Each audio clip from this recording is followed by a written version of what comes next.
기준 업, 기분 업, 기운 업. 여러분께서는 지금 뉴스의 새로운 기준을 만드는 방송 김종대의 뉴스업을 듣고 계십니다. 저는 출근길의 동반자 김현정의 뉴스쇼 김현정입니다. 자, 코로나19 심상치 않은 조짐이죠. 정부가 거리두기 2단계를 상향 조정했지만 연말에 확진자가 폭증할 것이란 우려도 나오고 있습니다. 우리나라 코로나 대응 잘하고 있는 걸까요? 앞으로 우리는 어떻게 대응해야 하는 걸까요? 여러 가지 궁금증이 앞서는데요. 그래서 오늘 국내 역학연구 권위자와 함께 우리나라의 코로나 상황 깊이 있게 진단해 보겠습니다. 서울대 보건대학원 황승식 교수 나오셨습니다. 교수님 안녕하세요. 네, 안녕하십니까. 네. 자, 12월 초에는 600명 이상의 확진자가 나올 것이다. 이런 네. 방역 당국의 예측도 있어요. 네. 이 상태라면 하루 1000명이 넘었을 것이라는 예측도 얼마 전에 감염학회에서 나왔고요. 실제 그렇게 될 만큼 심각합니까? 네, 지금 추세들을 살펴보면 충분히 그 정도 숫자가 나올 것으로 생각이 되고 있습니다. 네. 특히 이제 일선 의료진들. 예. 의료진들의 정보들을 가끔씩 저도 접하게 되는데요. 네. 1000명이 언제 된다 이렇게 얘기는 구체적으로 얘기는 힘들어도 네. 지난 8월 달 정도의 숫자들은 금세 따라잡지 않을까. 예. 네, 그것보다 더 진행되지 않을까라는 우려들을 하고 계십니다. 네. 왜 그렇게 심각해졌죠? 결국은 2차 유행, 3차 유행 이런 부분들이 처음에 발생했을 때부터 우려를 했던 부분입니다. 예. 또 한 가지 지점은 지난 여름에 이제 한번 2차 유행이 있었을 때 예. 그때 정확하게 어떻게 감염들이 경로를 모르는 환자들이 일부 있었습니다. 이제 그 환자들이 네. 이제 다시 재감염 일어나는 추세하고 이제 지금이 딱 맞물려져 있어서 네. 이제 8.15 집회 참가자 때문에 이게 생겼다라는 거는 조금 억측일 수 있는데 네. 이제 그때 유행 때 정확한 감염 경로를 파악해서 잠부를 끄지 못한 네. 그런 것 때문에 지금 3차 유행이 시작된다고 보시면 되겠습니다. 경로가 파악 안 되는 안 되는, 감염자들. 네. 어제자 발표를 보니까 약 15% 정도까지 늘었거든요. 오, 많이 는 거 아닙니까? 네, 그렇게 예. 되면 이제 10명 중에 1명, 2명 정도는 이제 경로를 잘 모른다는 얘기가 되므로 네. 그 사람들이 자기도 모르는 상태에서 감염을 확산시키고 있다는 얘기가 됩니다. 네. 오늘 젊은 층의 감염이 걱정이라고 문재인 대통령께서 네. 말씀하셨어요. 홍대 한 교회에서 70명이 넘은 확진자가 발생한 뉴스가 나왔습니다. 네. 어떻게 보십니까? 이게 두 가지 측면인데요. 젊은 층에 대해서는 젊은 층 자체로 어떤 이제 피로감, 사회적 피로감이 호소하는 거고요. 네. 또 상대적으로 무증상인 경우가 감염이 되도록 많기 때문에 네. 그럼 많은 동선에서 누구한테 어떻게 감염시키는지 잘 모르는 일들이 벌어지게 됩니다. 그렇군요. 네. 그런 측면 하나, 그리고 두 번째는 이제 교회도 마찬가지죠. 예. 한참 8월 달에 이제 사랑제일교회 확산이 됐을 때는 많은 교회에서 잘 지키고 하셨는데 네. 이것도 이제 조금 느슨해진 바라고 보시면 될 것 같습니다. 그로 인해 생긴 알겠습니다. 것들이라고 말씀드릴 수 있겠습니다. 네. 자, 교수님이 그 서울시 재난의료협의체 조사 감시반을 네. 맡고 계시죠? 네, 그렇습니다. 예, 여기서 이제 역학 조사를 하는데 또 어떤 어려움이 있는지. 네. 근데 여러 가지 조사를 하다 보니 가장 어려운 부분들이 그 경로를 파악하는 방법들이 CCTV라든지 카드 활용이라든지 휴대전화라든지 이런 부분들이 조금 쓰기 시작했고요. 네. 이제 그런 정보들을 조금 더 고도화시켜서 IT 기술들을 고도화시켜서 확진자의 이동뿐만 아니라 예. 가능하면 이제 그 사람들의 동선에 겹치는 여러 접촉자들 정보까지 활용을 할 수 있도록 기술적으로 가능합니까? 기술적으로는 이미 다 로직이 공개가 되어 있고요. 아. 네, 유럽에서는 활용해서 이제 블루투스 기능을 이용해서 예. 일정한 거리 이내에 접촉하고 있는 사람이 당신이 있었다. 이런 정보들을 바탕으로 알려주고 있는 시스템 이제 독일은 이미 활용을 하고 있습니다. 이미 활용하고 예, 있고요. 그 합의를 이뤄내는데 상당한 지난한 노력이 필요했는데 네. 이제 한국은 이제 충분한 합의가 이루어지지는 않았습니다. 아직 그 활용에 대해서는. 예. 근데 기술적으로는 얼마든지 할 수 있고 공공의 문제를 좀 팬데믹 상황을 해결하기 위해서라면 어느 정도 그런 기술적 활용 부분들을 더 적극적으로 활용할 수 있다 그러면 제가 보기에는 이제 역학조사에 조금 좀 빈 부분들을 잘 채워나갈 수 있지 않을까. 예, 그런 그 기대가 필요성은 듭니다. 알겠는데요. 네. 결국 개인정보 보호하고 충돌하는 문제거든요. 그렇습니다. 내가 어디 갔는지 난 확진자는 아니에요. 네. 근데 확진자가 어떤 그 동선에 제가 중복돼 있기 때문에 접촉할 수도 있는 거거든요. 네. 근데 이거를 만약에 서울시에서 알려주면 반응이 네. 이거 어떻게 알았지? 네, 네. 또 내가 왜 이런 것들 다 감시당해야 되지? 이럴 네. 수도 있는 거 아닙니까? 네, 맞습니다. 네. 그 부분에 대해서는 아직 뭐 이렇게 해야 된다 저렇게 해야 된다는 안 되고 예. 이제 서유럽 나라들에는 아주 큰 논쟁과 토론을 벌였습니다. 시민사회와 정부 당국과 이런 상황에서. 예. 네.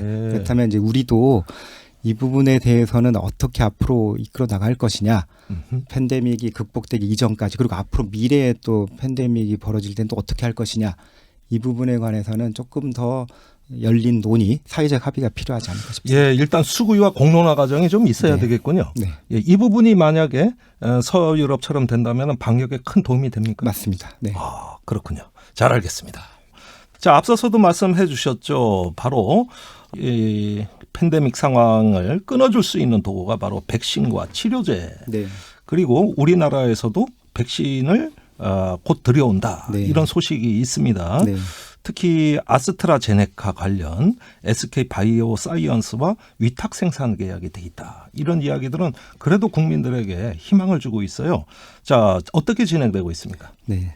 저도 사실은 이제 뭐 그 역학을 전공했지 좀 백신이나 바이러스학 전공 아니어서요. 저도 네. 이제 여러 이제 루트를 통해서 소식을 전해 듣고 전달을 드리는 부분들은 양해를 해주시면 좋겠습니다. 네. 이 아스트라제네카의 백신이 이제 지금 모더나나 화이자 백신하고 조금 다른 점이 있는데요. 네. 모더나나 화이자의 백신 이제 mRNA 백신이라고 합니다. 그래서 뭐 영하 70도에 보관을 하고 이송해야 되고 이런 얘기들을 들어보셨을 텐데요. 네. 그럼 과연 이런 일반적인 병의원에서 잘 맞을 수 있게 되겠냐 그런 우려들이 있었습니다. 예, 그 mRNA가 이제 그 유전체를 전달하는 그래 전달 예, 물질입니다. 전달 물질을 메신저 말한 RNA. 네. 거기서 이제 그 백신을 네. 개발한 네. 것이다. 네. 그게 예. 이제 거의 기존에도 그런 개발 사례가 없었던 건 아닌데 이제 네. 뭐 경제성이나 유효성 이런 부분들 통과를 못했기 때문에 그냥 원천 기술 정도로 갖고 있었던 게 이번에 이제 코로나 바이러스에 대응을 하기 위해서는 이제 그 기술을 꺼내온 셈입니다. 네. 네. 그래서 이제 대규모로 이런 백신을 생산하고 유통하고 관리한 경험이 전 세계 아무데도 없습니다. 네. 그렇군요. 그래서 이제 mRNA 백신은 문제점이 제기가 되고 있고 네. 반면에 아스트라제네카의 백신은 침팬지 아데노 바이러스를 조금 이용해서 전달체를 이용하는 방식이라고 합니다. 예, 이 부분은. 다른 감기 바이러스를 전달체로 전달체로 이용해서 하는 거라서 예. 이제 그렇게 하면서 장점이 기존의 모더나나 화이자의 백신에 비해서 좀 상온보다 조금 아래 냉장 보관, 냉장실 보관. 기존 백신 보관 정도로 할 수 있다. 예. 이런 장점이 있고요. 단 효과에 대해서는 아직 조금 의문이 있습니다. 아하. 예, 그렇게 뭐 보관이 좋더라도 접종을 했는데 뭐 백신의 효과가 적으면 그럼 좀 그렇죠. 다른 문제가 돼서 예. 이제 그 부분에 대해서는 아직 조금 이제 연구 결과라든지 조금 더 지켜봐야 되는 부분이 있는데 예. 일단은 조금 다른 종류의 백신들이 계속 개발을 하고 있고요. 예. 제가 드리고 싶은 얘기는 이렇게 화이자, 모더나, 아스트라제네카 이런 전 세계의 굴지의 제약 회사들이 다른 모든 일을 팽개치고 이 문제에 총력을 기울여서 개발을 하고 있는 거는 유례가 없는 일입니다. 네. 네, 그래서 보통의 백신은 개발하고 뭐 보급되는 데까지 짧아도 한 뭐 3, 4년 이렇게 걸리는 일인데 네. 전 세계의 모든 제약회사에서 이걸 뛰어들고 지원을 하고 이 문제를 해결해야 된다고 하고 있기 때문에 굉장히 단축되고 있고요. 예. 그래서 개발은 단축되는데 그 부분이 안전성에 대한 평가나 이런 부분들이 조금 우려하고 있는 분들도 계십니다. 네. 예, 굉장히 신중한 평가를 해주셨어요.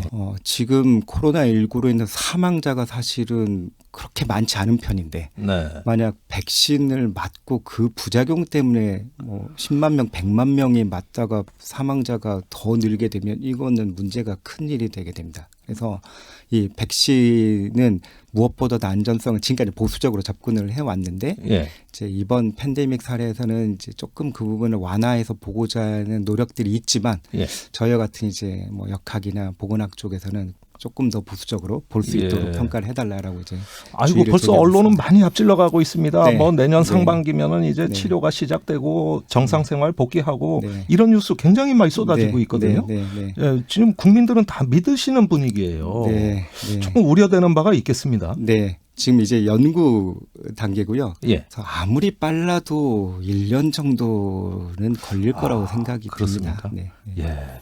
그런데 미국은 다음 달부터 백신 접종 시작한다. 네. 이런 뉴스도 벌써 들리고 있거든요. 네.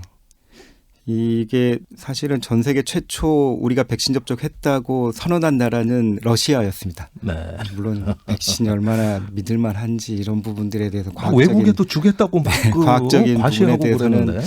갸우뚱하는데 예. 뭐 러시아 시작했다고 하지만 아직 성과들을 잘 모르고요. 미국도 접종을 시작한다는 얘기지 접종을 시작해서 어느 정도의 효과를 거두고 안전성도 확보되고 이런 일들은 예. 빨라도 이것도 마찬가지로 6개월에서 1년 정도는 지켜봐야 되는 일이라고 생각을 하고 있습니다. 아, 그렇군요. 정경 질병관리청장 연내 코로나 백신 3천만 명 확보 가능하다. 이렇게 말씀하셨어요. 자, 이렇게 되면 우리나라도 좀 최대한 접종 시기를 앞당기겠다는 뜻으로 봐야 되겠죠? 네, 네. 어허. 뭐 아까 말씀드린 대로 전 세계 굴지의 제약 기업들이 다 달려들고 있기 때문에 속도는 저희가 애초에 예상했던 것보다 훨씬 빠르게 진행을 하고 있습니다. 네. 네, 그래서 안전성과 유효성 확보되는 대로 아마 이제 생산이 바로 예전에는 그 확보되면 결과 검토하고 다시 생산하고 이렇게 진도가 나갔는데 이제는 거의 동시에 승인되자마자 바로 생산할 수 있도록 이렇게 진도를 나가고 있고요. 네. 어디가 됐는데 왜 확보를 못하느냐, 왜 우리는 못하느냐 이렇게 막 야단을 치시는 분도 계시는데 그런 여론이 네, 많아요. 네. 특히 야당에서 많이 나와요. 정부가 이렇게 손 놓고 있지는 절대로 않고요. 네. 이게 일종의 밀고 당기기가 있습니다. 어허. 제약회사가 만약 한 곳에서 성공했다 그러면 독점하기 때문에 저희가 아쉬운 소리를 해야 되지만 예. 지금 아까 말씀드린 대로 여러 제약회사가 동시에 진행하고 있기 때문에 개발 방식도 다 다르고. 방식도 다르고 예. 그리고 저희가 충분히 평가해서 가장 효과적인 유효하고 안전 있는 게 확인되고 이렇게 검토를 하고 그리고 정경 청장님께서 말씀하신 대로 우리가 이제 개별 국가 단위로 계약하게 되면 이런 문제가 많이 벌어지게 됩니다. 그래서 네. 이제 국제 백신 세계보건기를 포함해서 백신을 좀 국가별로 동시에 계약하고 이런 절차를 밟고 있는 것을 알고 있고 네. 그렇기 때문에 이제 연내에 3천만 명 확보 가능하다가 아마 가장 보수적으로 말씀하신 것으로 알고 있습니다. 예, 이 문제를 조정하기 위한 국제기구도 있는 걸로 알고 있습니다. 네, 그렇습니다. 예, 전 세계보다 어떤 정의롭고 공평하게 네. 예, 이렇게 백신을 보급할 수 있는 네, 네. 이런 협의와 조정을 네. 하는 기구들도 네. 지금 생겨나고 있죠. 자, 백신은 그렇고요. 치료제는 어떻습니까? 이 부분은 별로 소식이 안 들려요. 네, 네. 치료제는 주로 항바이러스 제제 렘데시비어 얘기가 나왔었는데 최근에 조금 갸우뚱하는 결과들 얘기 나오고 있고요. 네. 항체 치료제 연구도 나오는데 그 부분도 확실치 않은 부분들. 그래서 치료제의 속도보다 지금 백신 속도가 훨씬 빠릅니다. 아, 그렇군요. 네, 네. 자, 우리 교수님 말씀 듣다 보니까 이 코로나라는 존재가 우리 인류의 어떤 의료 체계, 과학 지식을 굉장히 많이 바꾸고 있다는 생각이 듭니다. 네. 그런 만큼 이 바이러스가 이전에 비해서 전혀 볼 수 없었던 새로운 특징 같은 거라면 뭐라고 말씀하시겠어요? 인수공통 감염병을 전공하시는 분들은 다음 순서가 아마도 코로나 바이러스 유행일 것이다 이렇게 경고를 이미 경고가 있었군요. 하셨습니다. 예. 그래서 그렇다면 문제는 이제 저희가 카나리아 이런 사례를 들듯이 예. 그런 문제를 제기하시는 것들을 잘 듣고 이게 심각한 상황으로 가지 않도록 위험 단계를 잘 파악하고 있어야 됩니다. 아하. 네. 물론 이제 코로나19라는 팬데믹 경험했기 때문에 팬데믹이 발생한 이후 대처는 저희가 경험을 한 것이고요. 네. 또 대한민국이 왜 상대적으로 잘하느냐가 저희가 이제 메르스 때 한번 예방주사 비슷하게 겪었기 때문에 네. 정비하고 이런 경험이 있듯이 아마도 전 세계가 코로나19 이후에는 이와 같은 똑같은 감염병이 아니더라도 대처를 할 텐데요. 예. 문제는 그럼 팬데믹으로 발전하기 이전의 대처이겠죠. 네. 저희 초기 이제 대처. 역학의 전공이 이제 중요한 게 예방입니다. 네. 그래서 그런 정보들을 신종 감염병 발생에 대한 이제 국제 보건 공조들 이런 것들이 이번에 많이 무너졌습니다. 세계보건기구의 어떤 역할도 그렇고 여러 좀 가지 무능한 모습을 네. 보여줬어요. 네. 그런 부분에 국제 정보 공조도 잘 해야 되고요. 또 거기에만 기대기 어려우니까 국가 자체적으로 안보의 접근으로 한다고 그러면 각 지역의 대사관 이런 데 이제 안보 전공자들 정보 수집한 분들이 다 파견 가 계시다잖아요. 그렇죠. 네. 네. 이제 보건 전문가, 의료 전문가도 이제는 중요한 지역에는 파견을 해서 그 지역 이를테면 예. 그 우한 대사관에 과연 보건의료 전문가가 있었다면 이렇게 우리가 늦게 알았을 것이냐. 네. 그런 정보들을 미리 국제 협력 교류 이전이라도 자체적으로 얻을 수 있는 루트를 확보하고 그런 인력을 교육 훈련시키고 파견해야 되는 것들이 꼭 필요하다고 생각하고 있습니다. 예, 전 세계에 그 방역 전문가들을 배치해야 된다. 네. 예, 이런 말씀까지 해주셨는데요. 그럼 아까 뭐- 국가안전보장회의에도 이런 네. 기능을 마련해야 되겠네요. 그렇습니다. 네. 네. 매번 회의 때마다 의논할 일은 아닐 거라고 생각이 들고요. 그렇더라도 정기적으로 이런 감염병 위험이나 이런 부분들이 정기적으로 보고가 되고 네. 국가안전보장회의에서의 하나의 안건이 돼서 어떻게 대처할 것인지 회의가 돼야 되지 않을까 저는 이제 네. 강력히 의견을 드리는데 예. 정치권에서 이 부분 얼마나 좀 중요하게 엄중하게 받아들이시는지에 따라서 달라지지 않을까 이런 생각을 하고 있습니다. 정치권이 제일 많이 하는 말이 안보에는 여야가 없다. 네. 그러니까 앞으로 방역에도 이 어떤 정치적으로는 새로운 정치의 네. 협력의 정치가 이루어져야 되겠네요. 네, 꼭 그렇게 해주시기를 기대하고 있습니다. 예. 자, 오늘 함께해 주신 황승식 교수님 감사합니다. 네, 고맙습니다.